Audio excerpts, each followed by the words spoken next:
Boa noite a todos, indistintamente. Vamos à leitura da palavra. Como é do conhecimento de todos, nós estamos fazendo esta série denominada Contraste na primeira epístola de João. Hoje estamos no capítulo 2, a partir do verso 18 ao 29. Você pode abrir a sua Bíblia para acompanhar a leitura.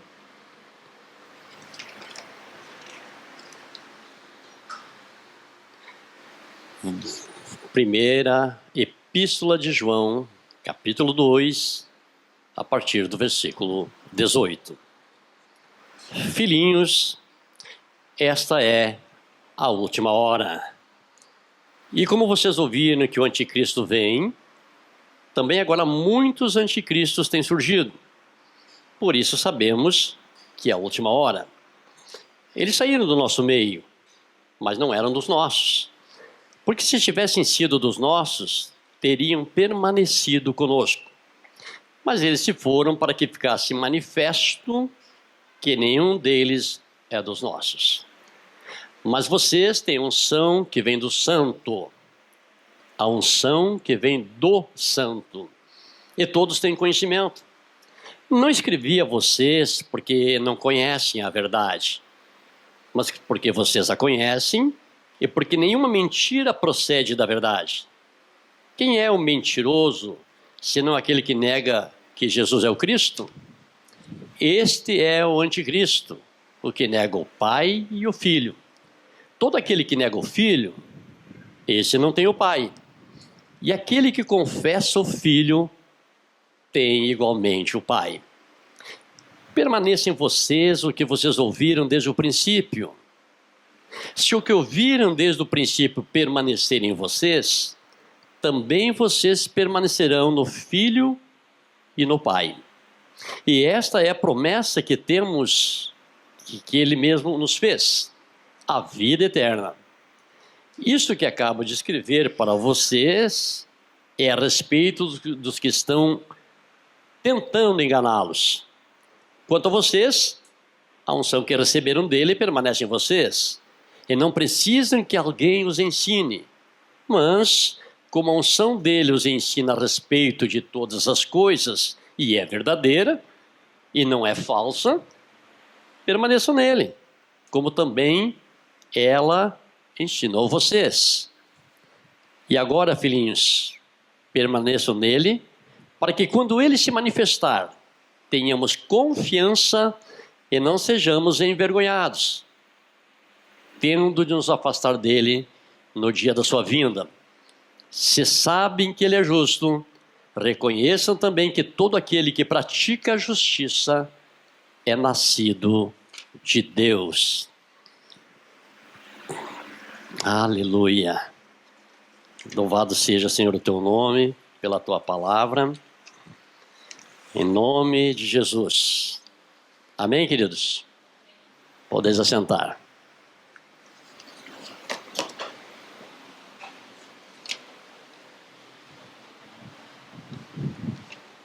Obrigado.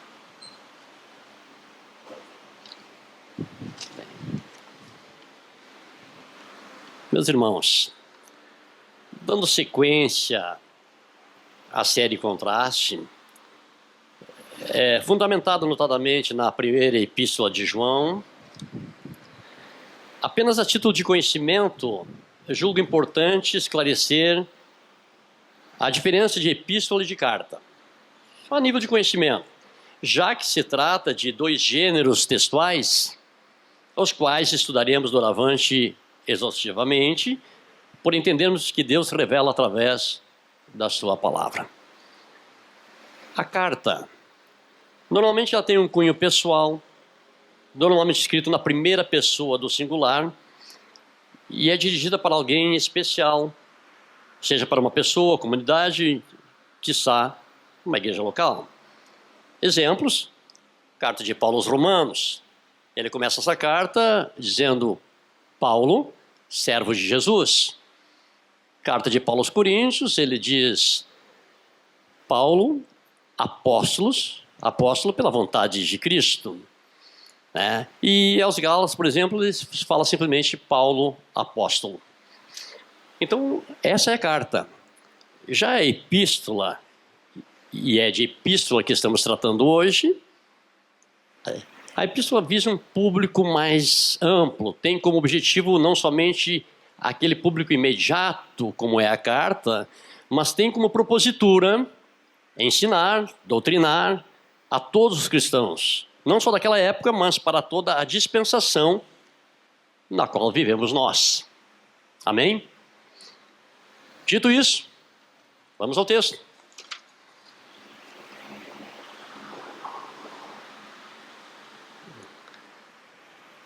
Nós temos adotado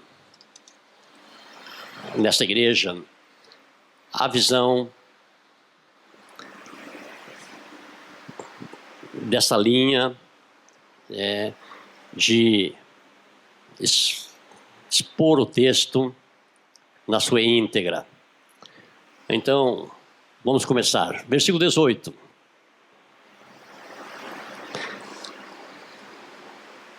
Que muitos chamam de pregação expositiva. Filhinhos, esta é a última hora. Eu não vou fazer a abertura da questão filhinhos, porque quem conhece a história do apóstolo João nos evangelhos sabe que se tratava de uma pessoa amorosa, a ponto de reclinar a cabeça no peito de Jesus. Diferente de Pedro, né? Pedro era mais explosivo, mas João ele tinha essa conotação amorosa, era querido, carinhoso, simpático, sabe? João tinha isso.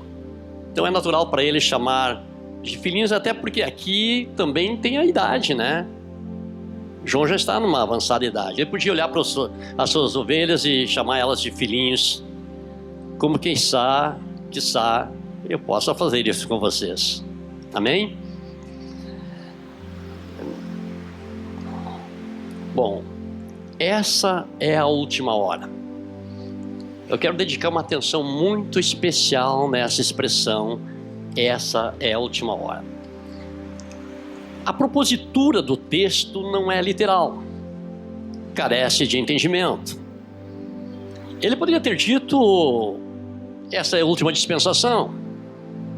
Ou seja, o tempo que separa a primeira vinda da segunda vinda de Cristo é uma dispensação.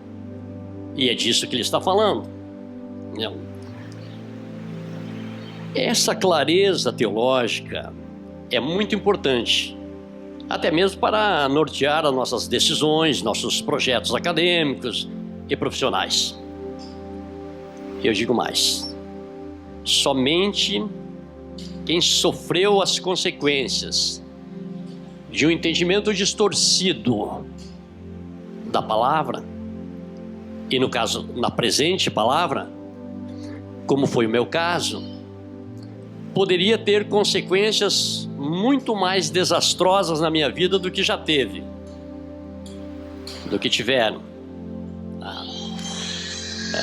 Então, eu vou falar de uma experiência desse caso, por não ter esse discernimento, essa clareza teológica. Eu me converti num dia, 30 dias depois, em Passo Fundo, e 30 dias depois estava em Porto Alegre. Larguei a faculdade, larguei o emprego e vim para Porto Alegre firmado nessa palavra. Quando eu li esta é a última hora, eu falei, meu Deus, tenho que ganhar minha família para Jesus. Meu pai, minha mãe, né? Cheguei em Porto Alegre com essa missão. Eu me tornei missional. Eu queria pregar, eu queria ganhar o mundo para Jesus. Essa não é a parte ruim de viver intencionalmente, de viver missionalmente, de querer ganhar as pessoas para Cristo. Essa é a parte boa. A parte ruim foi exatamente não entender a clareza teológica que essa expressão esta é a última hora, não estava falando literalmente, Não estava falando de relógios, do nosso tempo natural, não estava falando de minutos. Ele estava falando de dispensação. Agora, examinando as Escrituras, eu cometi toda essa loucura de largar emprego, largar a faculdade e sair correndo. Essas coisas não tinham mais tanta importância para mim, já que Jesus estava às portas. Mas o tempo passou, e eu precisei voltar para a faculdade, eu precisei procurar emprego. E vida que segue. Mas a igreja primitiva também passou por essa experiência. Entendendo, é só examinar Atos dos Apóstolos, entendendo que Jesus estava na iminência de voltar segunda vez, eles vendiam suas propriedades e começaram a colocar os pés dos discípulos. Por quê? Se Jesus está voltando amanhã, para que propriedades? Né? Para que estudar? Para que emprego? Jesus pode voltar essa noite. E essa distorção teológica, essa falta de exegese do texto, levou a esse tipo de loucura, da qual eu fui vítima. Então, quando eu parei para examinar esse texto para ministrar hoje, falei, esse texto não veio parar para mim por acaso. Eu vou falar de uma coisa que aconteceu comigo. Essa falta de entendimento, essa falta de clareza teológica, tudo por falta de uma visão teológica clara. Como eu disse, poderia ter consequências mais desastrosas, poderia ter problemas, mas pela misericórdia de Deus, Deus conseguiu restaurar, e eu estou aqui. Estou aqui, Vivinho da Silva, seguindo o Senhor. Agora, ainda nesse versículo 18, ele chama atenção para a questão, o anticristo, e eu fiz questão de colocar no meu subtítulo aqui, e os anticristinhos. O texto diz o seguinte: como vocês ouviram que o anticristo vem, também agora muitos anticristos têm surgido. A igreja primitiva, ela enfrentou muitas lutas nos primórdios da sua criação. Desde o ateísmo, passando por um judaísmo anticristão, até o gnosticismo. Então é preciso entender, deixar um pouquinho claro do que se trata o gnosticismo da época. O que é isso? Na verdade é um conjunto de movimentos religiosos dos primeiros séculos do cristianismo, também estava no início, considerados heréticos, que combinaram o misticismo, o sincretismo religioso e correntes filosóficas da época. Você vê que Jesus não está aqui. Jesus não está no centro disso. Mas eles falavam de Deus também. Importante entendermos desse versículo. E isso não mudou. Satanás pode mudar as estratégias, mas não muda o propósito. E qual era o propósito dos anticristos que estavam atuando na igreja nesse período? Mesmo de agora, talvez com estratégia diferente, mas era desqualificar a obra da cruz, o sacrifício do cordeiro imolado. Eles apregoavam que Jesus não veio em carne. Se ele não veio em carne, ele não é o Messias. Se ele não veio em carne, não houve morte. E se ele não morreu, a lei não foi cumprida. E nós continuaríamos mortos em delitos e pecados e perdidos e sem salvação. Então essa advertência do apóstolo João aqui nessa carta ela se fazia muito necessária. Era uma ameaça para a igreja. Era tirar Jesus do centro e colocar em outras coisas.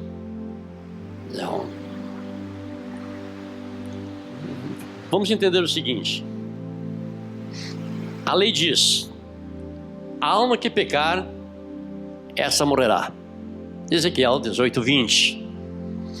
E aí vem Hebreus reforçando isso e diz: sem derramamento de sangue não há remissão de pecado. Então olha bem o quão sério era o que estava acontecendo.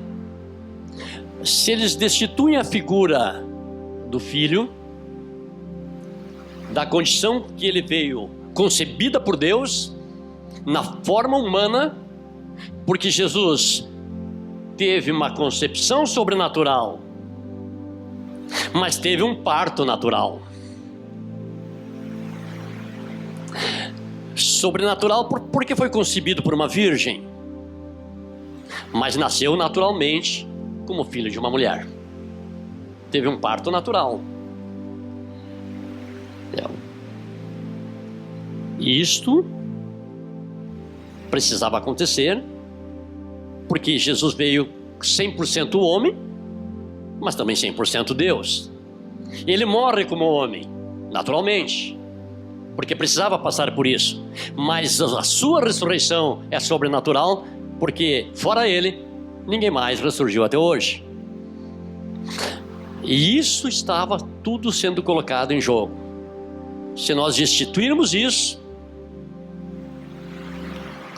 anula o evangelho. E a igreja estava passando por isso. Mais adiante, vamos voltar a tratar sobre como é que os anticristos agem no nosso mundo hoje, contemporâneo. Mas a princípio, esses anticristos eram formados por esses personagens e tramavam para desqualificar a obra da cruz, anular a obra da cruz. Se ela não acontecesse, então não houve remissão, não houve perdão, não teríamos a igreja do Senhor hoje, não seríamos a noiva do Senhor como somos. Mas eles foram vencidos, a igreja prevaleceu, avançou e chegou até nós. Amém? Amém. Que bom que você está aí.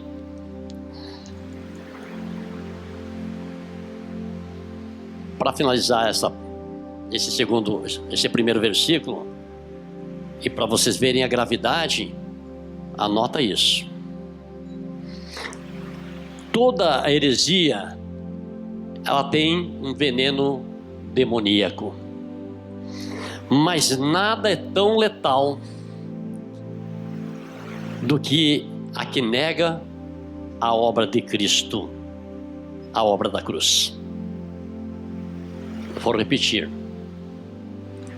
toda heresia, ela tem um veneno demoníaco. Toda heresia tem isso, mas nada é tão letal como a que nega a obra da cruz. Essa é a maior das heresias. E essa frase não foi dita por Spurgeon, pelo Tim Keller, pelo Nicodemos. Não, é grifo do autor da mensagem dessa noite. Muito bem. Versículo 19 diz o seguinte: eles saíram do nosso meio, mas não eram dos nossos, porque se tivessem sido dos nossos, teriam permanecido conosco. Mas eles se foram para que ficasse manifesto que nenhum deles é dos nossos. Queridos, os anticristos não são ateus, não são pagãos que estão lutando contra Jesus. Muitas vezes são indivíduos que estão pregando o evangelho, mas que não é o verdadeiro. É um evangelho diferente. A Bíblia diz em 2 Coríntios 11:4: porque se alguém vem e nos prega outro Jesus que nós não temos pregado, Ou se recebeis outro espírito que não recebeste, ou outro evangelho que não abraçastes, de boa mente o suportais, pois os tais são falsos apóstolos, obreiros fraudulentos, disfarçando-se em apóstolos de Cristo. E não é de se admirar, porquanto o próprio Satanás se disfarça em anjo de luz. Não é muito, pois, que também os seus ministros se disfarcem em ministros da justiça, o fim dos quais será conforme as suas obras. Então, só que isso, vou colocar aqui uma pequena contextualização. Os anticristos podem mudar as suas estratégias, mas igualmente serão desmascarados. Não é de se admirar com o que acontece nas igrejas evangélicas em nosso país. A partir do momento que o evangelho deixa de ser o centro, em que a obra da cruz é o valor de maior relevância para a igreja, nós estamos entrando num caminho herético. Nós estamos entrando num caminho extremamente perigoso, que pode nos afastar do autor e consumador da nossa fé, do autor da salvação. E muitas vezes a gente acha que o inimigo ele chega derrubando paredes, metendo o pé na porta. Se fosse assim, seria mais fácil identificar e barrá-lo, expulsá-lo. Mas ele usa das maiores sutilezas para distorcer o evangelho. Maiores sutilezas. Historicamente comprovado que quanto maior foi a perseguição sobre a igreja, mais crentes verdadeiros se converteram ao evangelho. Mais fiel a igreja era. Quem se convertia sabia que tinha abraçado uma causa sem volta e que poderia pagar com o sacrifício da própria vida, desta vida, mas tinha uma certeza: eu estou indo para a eternidade, o meu Senhor me espera. Eu não fiz aliança por algum tempo, eu não fiz aliança por alguns meses, eu não fiz aliança para as coisas irem bem lá em casa, eu não fiz uma aliança para que o meu casamento melhorasse, eu não fiz uma aliança para que portas de emprego fossem abertas, eu não fiz aliança para mudar economicamente, eu fiz uma aliança porque eu quero mudar no céu.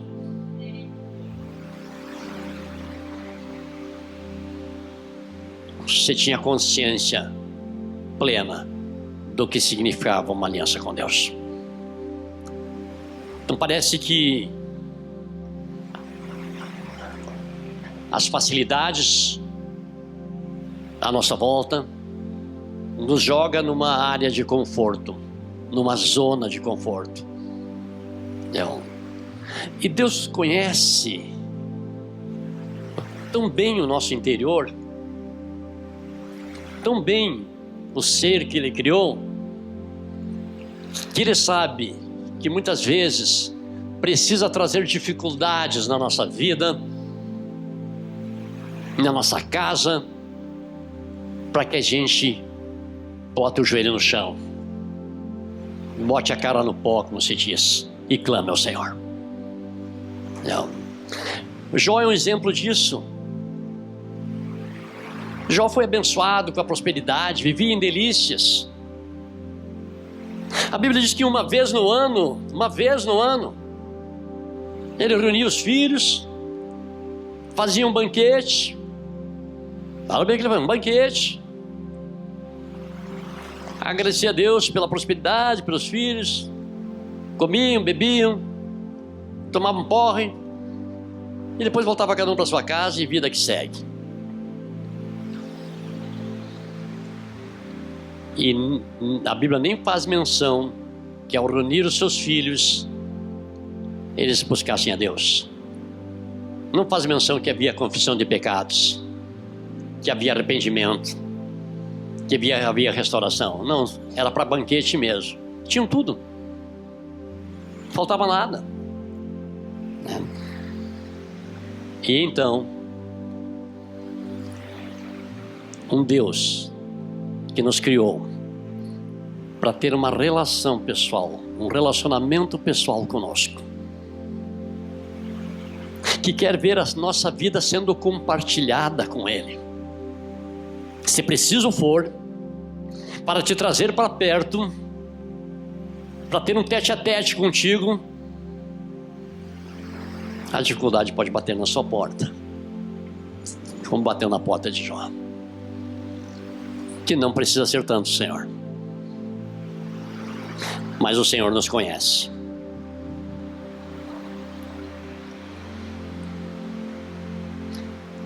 No versículo 20, o apóstolo escreve: mas vocês têm a unção que vem do Santo, e todos têm conhecimento.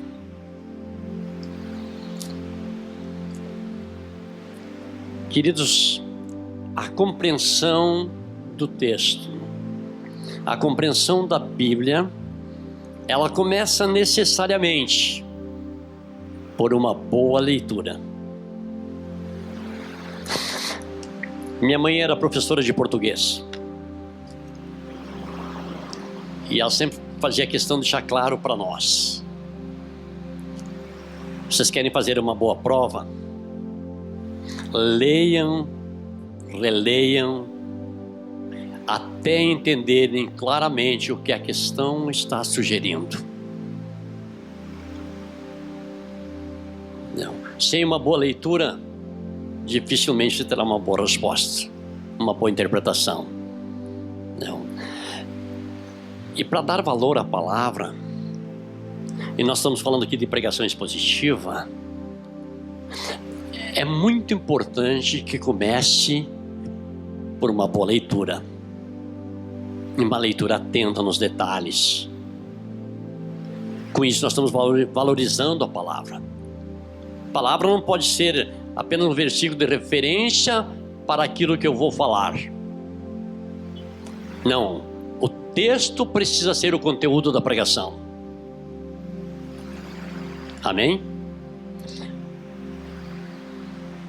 O texto presente, versículo 20, faz referência, olha bem, a uma unção. Não são várias unções. Não é como tem um louvor por aí que você já deve ter ouvido: unção de santificação, unção de cura, unção de louvor. Eu não vou cantar porque são desastres, mas já deu para saber qual era o hino, né? Não é disso que o texto está falando. Alguém acrescentou algumas coisas aí. Existe uma unção específica e ela vem de quem? Do Santo. Eu já vi pregadores ler mal o texto e falar assim: unção dos santos. Tem unção dos santos. Tem unção dos santos. Tem a unção do Santo. E Santo tem um: Jesus. Então a igreja recebeu essa unção dele, porque ele primeiramente recebeu do Pai. Isaías 61. O Espírito de Deus está sobre mim, e ele me ungiu. Ele me ungiu para ser reconhecido nacionalmente, uma grande cantora, um grande pregador, grande profeta. Não. Que missão. Que missão que o Espírito veio sobre o Filho de Deus e ungiu. Uma missão específica. Uma unção para salvar a humanidade. E esta unção que foi derramada sobre Jesus, o Santo, é a mesma unção que está sobre a igreja. Quando ele reuniu os discípulos, ele disse: permanecei em Jerusalém, até que do alto sejais revestidos de poder. Essa unção. Então a mesma unção que estava no Filho é a unção que estava na igreja. A mesma unção que dava a Cristo todo o entendimento e a revelação da palavra, ele falou: vocês têm a mesma unção.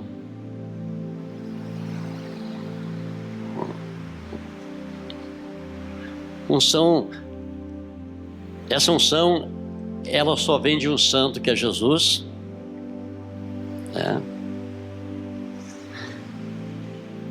Uma unção específica para um fim específico. E muitas vezes ou por falta de conhecimento, por falta de uma compreensão teológica, isso é distorcido, e muitas vezes propositadamente distorcido, para sentidos e interesses que não são condizentes com a verdade do Evangelho, para objetivos carnais e pessoais, para propósitos pessoais, que não tem nada a ver com o Evangelho. Não.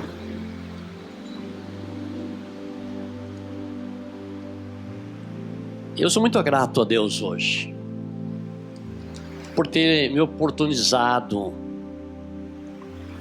voltar a examinar as Escrituras com uma visão clara, teológica, de compreensão. Porque eu vivi muitos anos no oba-oba do pentecostalismo exacerbado, onde era predomínio das emoções e discernimento zero. Pulava, plantava bananeira e a vida zero, discernimento zero, não havia crescimento. Mas Deus é bom, Deus é misericordioso e nos proporciona podermos, que é a orientação inicial, e isso não mudou. O que o nosso Senhor diz desde o princípio? Examinai as Escrituras, porque são elas que testificam de mim. Então, quer conhecer de Cristo mais? Examina as Escrituras, examina a palavra com o coração de quem quer aprender, com o coração de quem quer conhecer o Senhor, não com o coração de quem quer se promover, tirar proveito de, sobressair a partir de. Não é esse o caminho, não é esse o propósito. Toda a Escritura tem por objetivo revelar Cristo à sua igreja. E precisamos mais do que isso, do que ter a revelação de quem é o Deus que nós servimos, quem é aquele que nos ama, quem é aquele que nos chamou, nos escolheu, principalmente nos dias confusos e de trevas que estamos vivendo. Versículo 21. Não escrevi a vocês porque não conhecem a verdade, mas porque vocês a conhecem e porque nenhuma mentira procede da verdade. Aqui o apóstolo chama a atenção da igreja pelo fato de que ela já conhece a verdade. Verdade essa que foi ministrada primeiramente pelo próprio Senhor Jesus. Lembra que ele disse para os discípulos: eu sou o caminho, a verdade e a vida. Essa verdade não mudou, não houve mudanças, ela permanece. Primeiramente pelo próprio Senhor Jesus para os discípulos, e posteriormente os discípulos para a igreja, porque essa era a proposta. E Jesus chamou 12 homens para andar com ele, para caminhar com ele, para estar com ele 24 horas por dia, para ver as suas ações, as suas atitudes e ouvir a sua palavra. deu a eles toda uma instrução prática e teórica. Às vezes tem muito conhecimento teórico e a prática é zero. Mas não, Jesus deu uma formação teórica e prática para seus discípulos, sabendo que depois eles iriam passar isso a outros e que ela chegaria também até nós.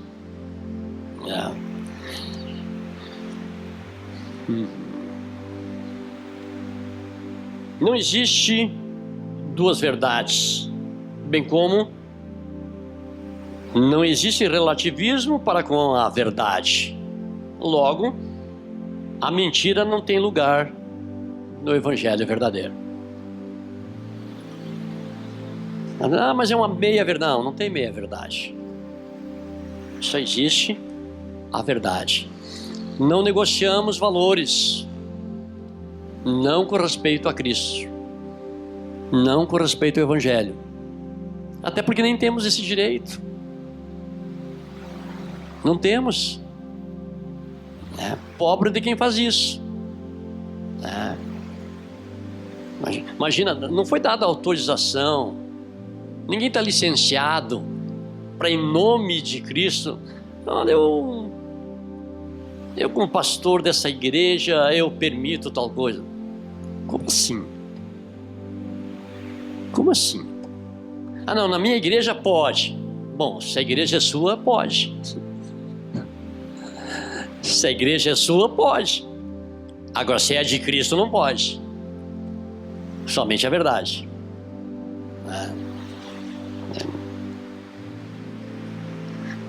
Vocês estão entendendo até aqui? Não.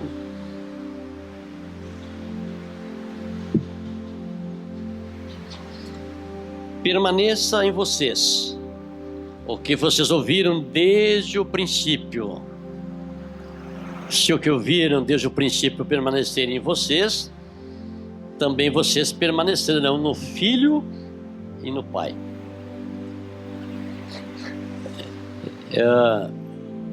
Eu quero voltar ao versículo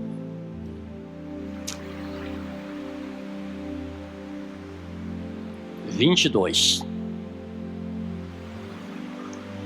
Versículo 22 diz textualmente: quem é o mentiroso, senão aquele que nega que Jesus é o Cristo? Este é o anticristo, o que nega o Pai e o Filho. A maior característica do anticristo é o fato de que ele, ou eles, negam que Jesus é o Cristo, ungido de Deus. Essa é uma característica do anticristo. Porque o maior propósito dele é isso: é destituir Jesus do trono. É tirar a glória que é do Filho e trazer para ele. Aliás, assim foi isso que tirou ele de lá, do céu, né? Todo aquele que nega o Filho, esse não tem o Pai. E aquele que confessa o Filho, tem igualmente o Pai. Aqui está algo que precisamos entender claramente. Os judeus não aceitavam a paternidade de Deus sobre Jesus. Eles não conseguiam conceber isso. Para eles não é possível um pecador nascido de mulher ser filho de Deus. Isso não entrava na mente judaica. Não. Vinham os milagres, vinham os sinais, ouviam a palavra, não conseguiam contestar a palavra, não conseguiam fazer objeções à palavra de Cristo, mas para eles era inaceitável um pecador nascido de mulher dizer que era filho de Deus. Não é possível. Deus, contudo, agora, em Deus Eles criam. Eles não aceitavam o Filho, não criam no Filho como sendo Messias, mas eles acreditavam na sua relação, na sua fé em Deus. E aí João deixa claro: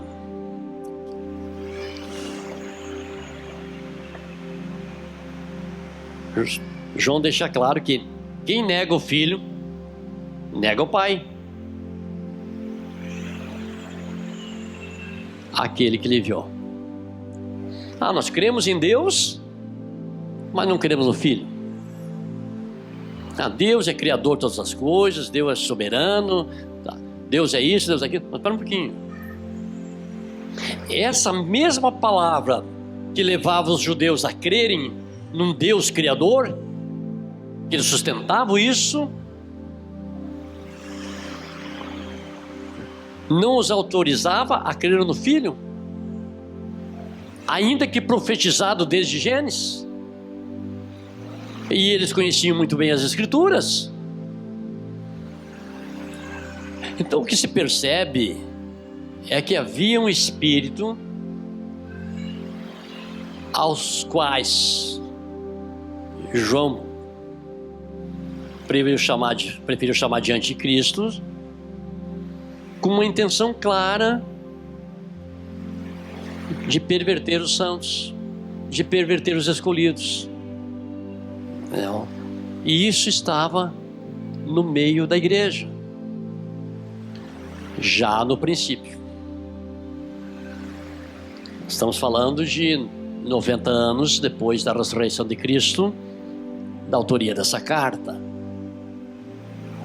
Então se imagina 2000 anos depois, o quanto as astúcias e estratégias do maligno têm se multiplicado com o objetivo de anular a obra de Deus, de anular a nossa fé, de tirar nossos olhos da cruz, de tirar nossos olhos de Cristo.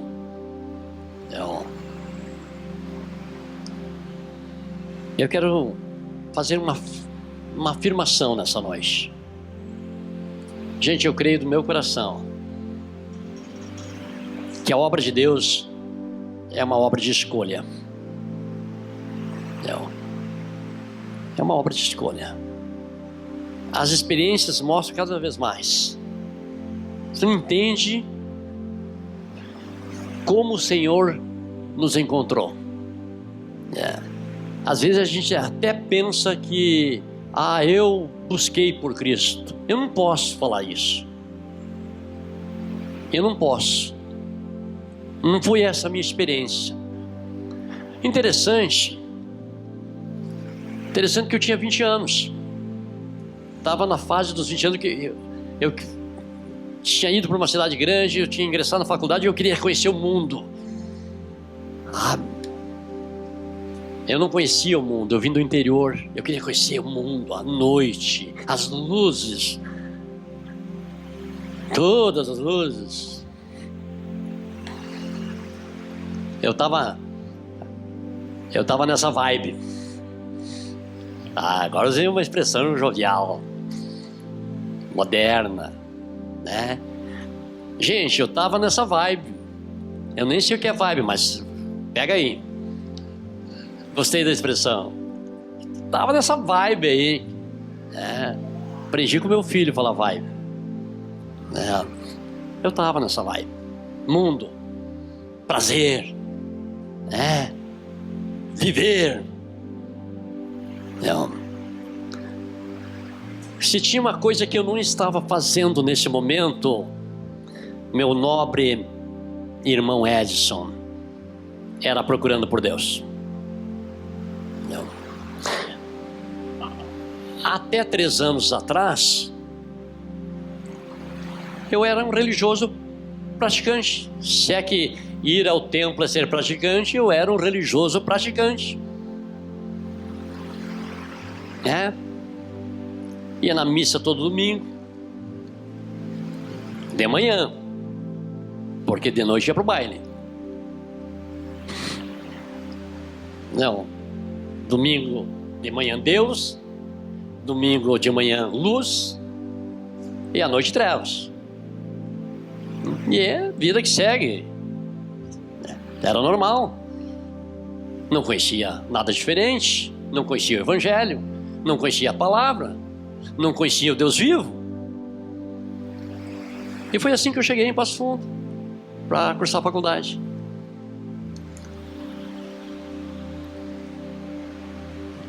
Eu tenho certeza que Deus prepara, cuida, zela até o momento de se revelar a esse alguém. Por isso que eu creio na escolha. Porque eu tive tantas oportunidades de dar fim à minha vida, de trilhar maus caminhos, e o Senhor estava ali, olha, sabe, parece que os anjos estavam me segurando assim, ó, calma, vai por aqui, vai por ali.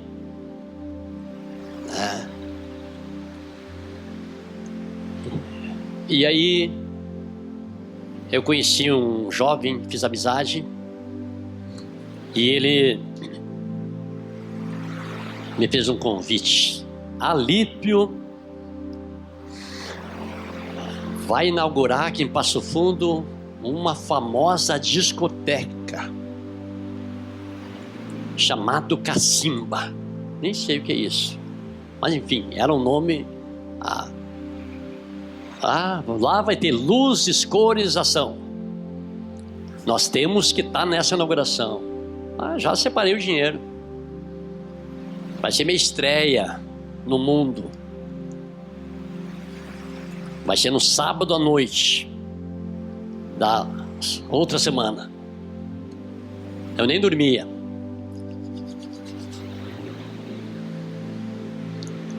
Saí do trabalho na sexta-feira. Fui atravessar uma praça. E ali estava Jesus esperando por mim. O Senhor falou assim, ó, vem para mim. Já estava te esperando. Ele me encontrou naquela praça, me abraçou, me quebrantou, chorei tudo que podia chorar, e aí começou a brotar uma alegria que prazer nenhum deste mundo é capaz de dar. Começou a brotar uma paz que não tem mente humana que possa compreender. Toda a expectativa que eu tinha daquele mundo pereceu. Jesus estava entrando no meu coração para nunca mais sair. Entrou revolucionando, quebrantando, transformando, trazendo luz das trevas.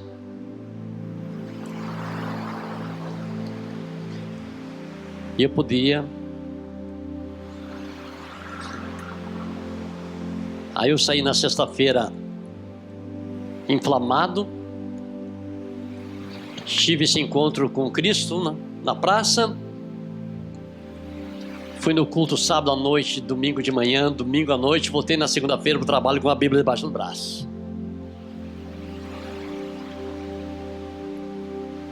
Quando a rodoviária toda onde eu trabalhava me viu. O que você está falando com isso? Agora Jesus está aqui. Eu tive um encontro com Ele. Interessante que eu estou contando para vocês, agora estou lembrando. Meu amigo não apareceu nunca mais para me convidar para ir na tal de danceteria. Eu não precisei nem dizer não para ele. O cara sumiu. Inflamou com o convite. Eu encontrei o Senhor me encontrou e ele desapareceu. Nunca mais apareceu, nunca mais vi. Permaneçam em vocês o que vocês ouviram desde o princípio. Aqui está um alerta. Cuidado com o que você ouve. Cuidado com o que você vê. Cuidado com o que você lê também. Não. O ser humano, ele é pródigo em gostar de novidade. Não. Tem coceira nos ouvidos. Além de, sem falar na coceira na língua, né? Que também é bíblica.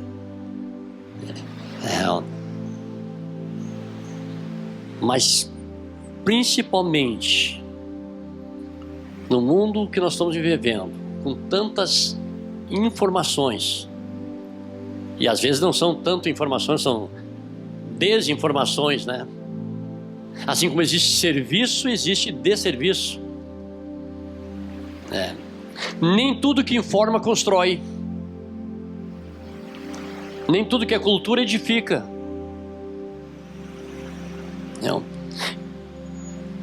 Mas tratando-se exclusivamente da fé, e o texto se refere a isso, o cuidado aqui é com o caminhar da igreja, é com as verdades do Evangelho, e é nesse sentido que João está falando. Devemos aumentar a nossa vigilância, nosso senso crítico, nossa análise criteriosa daquilo que vemos, ouvimos e lemos,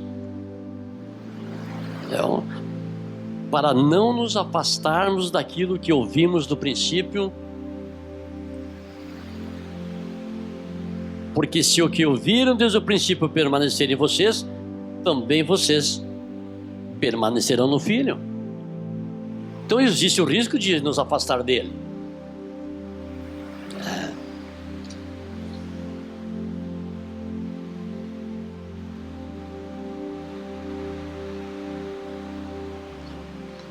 O versículo 25 é tão simples, tão objetivo, tão direto, tão curto. E esta é a promessa que Ele mesmo nos fez, a vida eterna.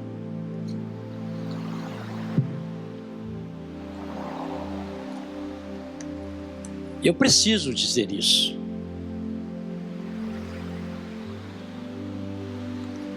Quando eu me converti, tudo que eu queria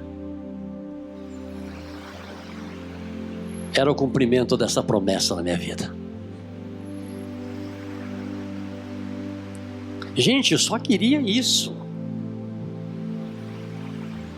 O pouco que eu tinha entendido do Evangelho, o pouco que eu tinha discernido da palavra,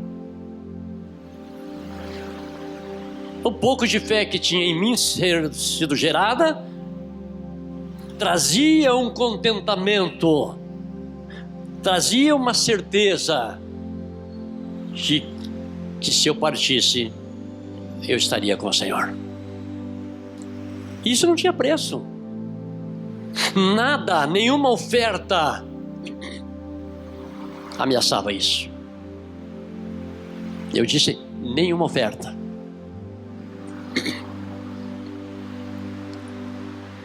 Nessa falta de discernimento que eu falei no início, quando eu me converti, que eu larguei tudo, que eu larguei a faculdade, o emprego, eu larguei também uma namoradinha, e essa foi a melhor parte.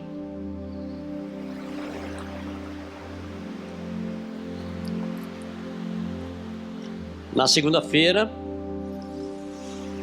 eu com o coração transbordando de Cristo, da presença de Deus, ela foi na porta do meu escritório. Oi, amor. Vai me levar em casa? Eu falei, vou. Pela última vez. Vou te levar em casa.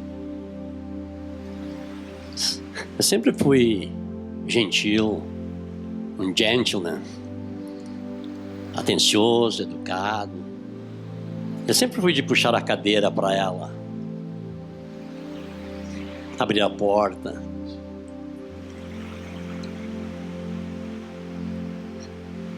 E aí, quando nós saímos para a rua, eu precisava trazer para ela a verdade. Ela me olhou assim: você está diferente. Você está diferente. Aquela frase, gente. Eu preciso contar, me perdoem. Eu posso contar? Eu preciso contar. Aquela frase teve um efeito em mim. Como foi bom ouvir aquilo.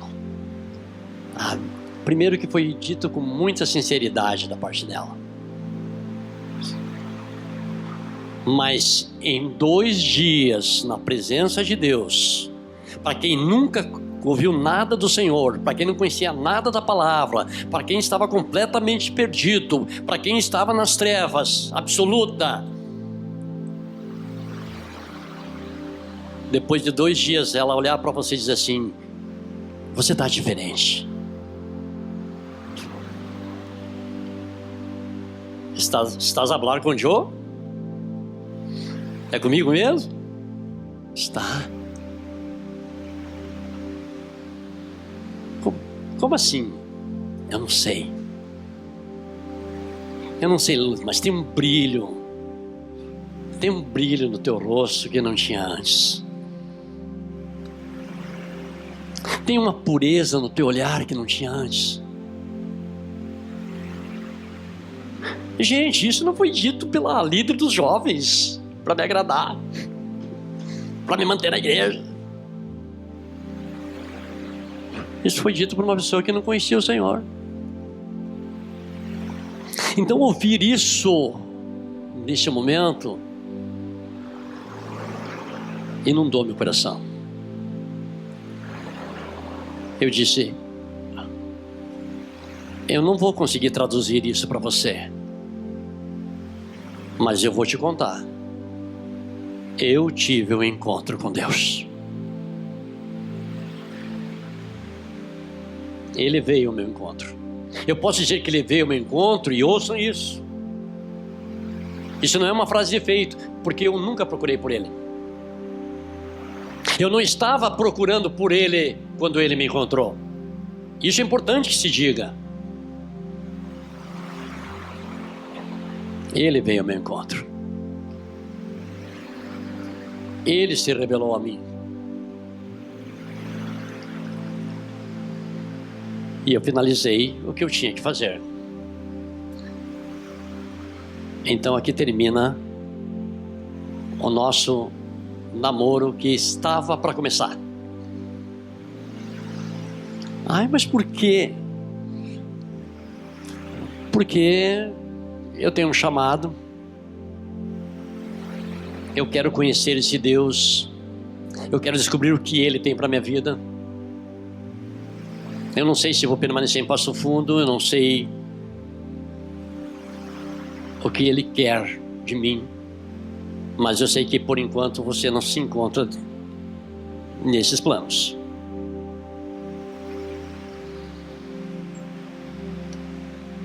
O resto não importa. Ela chorou, tal. Isso acontece. Mas eu não chorei. Eu encontrei a verdadeira felicidade. Eu encontrei a vida que eu achava que estava nas trevas, que eu achei que estava na noite, que eu achei que estava nas luzes, que eu achei que estava no mundo. Eu encontrei na pessoa do Senhor Jesus. E nós já ouvimos falar aqui deste púlpito, em algumas pregações, da perseverança dos santos. Sim ou não? Permanecer é perseverar. Permanecer naquilo que ouvimos, aprendemos e entendemos ser de Deus é uma forma de perseverar. E ele diz: permaneçam naquilo que ouviram desde o princípio, porque também se vocês permanecerem, vocês permanecerão no Filho e no Pai. Agora é importante entender que como o fermento leveda toda a massa, se fazia necessário uma palavra de advertência para a igreja: permaneçam em vocês o que vocês ouviram desde o princípio. Guarde a divina semente. Guarde a palavra. Ela não precisa ser dourada como se fosse uma pílula. Ela não precisa de ingredientes. Ela não precisa de acréscimos. Ela por si só é a palavra de Deus. Ela por si só é transformadora. Ela por si só, ela traz vida e vida em abundância.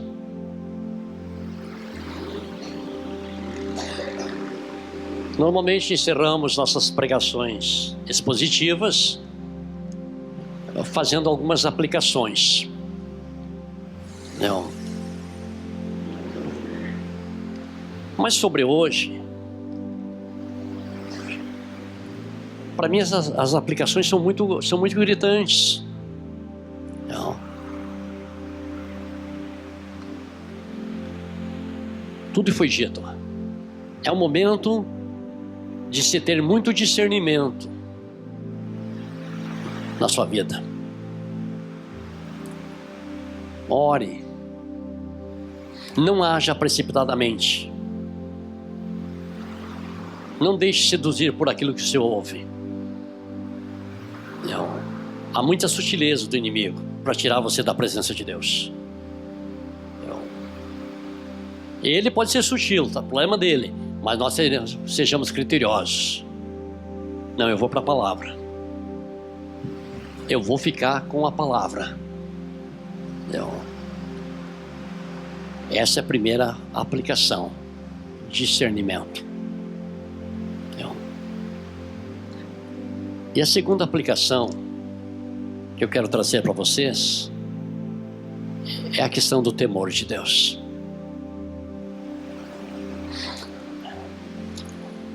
O temor do Senhor, biblicamente falando, é o princípio da sabedoria. Você começa a ser sábio quando você começa a ter temor de Deus. Não. Você não vai agir precipitadamente, movido pelo coração e emoções. Você vai examinar. Não. Nós precisamos voltar ao primeiro amor. Qualquer proposta que cai diante de nós, a pergunta tem que ser: isso agrada ao Senhor? Isso glorifica o Senhor? Isso me aproxima mais de Deus? Isso não vai ferir a minha comunhão com o Espírito de Deus? Quanto tempo faz que você não se pergunta isso? Quanto tempo faz que nós não usamos esse filtro nas nossas ações?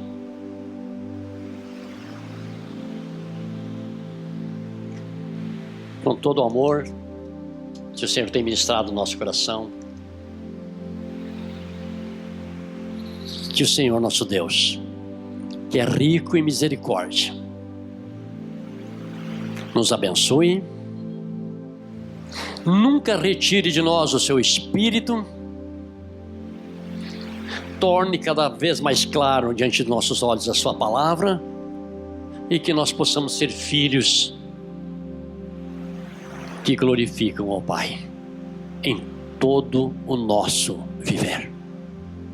Amém? Vamos orar?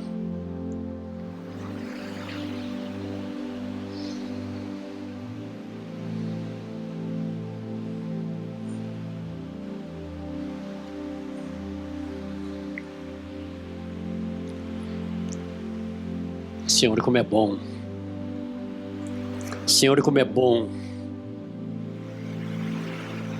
examinarmos as Escrituras com o coração quebrantado, desejoso de conhecer-te,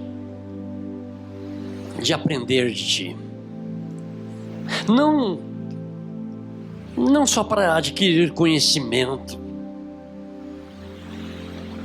mas para aplicar na nossa vida, porque entendemos que toda sabedoria procede do trono de Deus, que nós só temos a crescer que nós só temos a ganhar em qualidade de vida quando o maior desejo do nosso coração for estar na tua presença. Quando o desejo da nossa alma for se deleitar na tua presença. Ministra no nosso coração, Pai, esse desejo, esse renovo, esse amor verdadeiro, esse primeiro amor,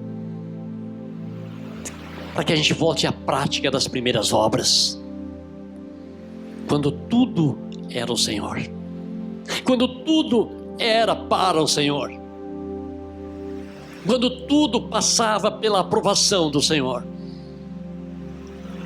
Que nós possamos voltar a esse nível de relacionamento com o nosso Pai, com o nosso Senhor e com o nosso amado Espírito Santo. Amém, igreja? Amém?